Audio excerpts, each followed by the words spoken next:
How to access the knowledge test.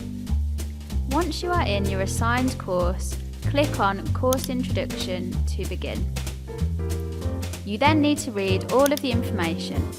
You can navigate through the information using the arrows in the bottom right-hand corner.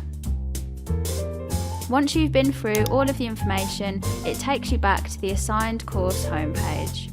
You then need to click on the Test Your Knowledge tab, which is just underneath the course name and to the right.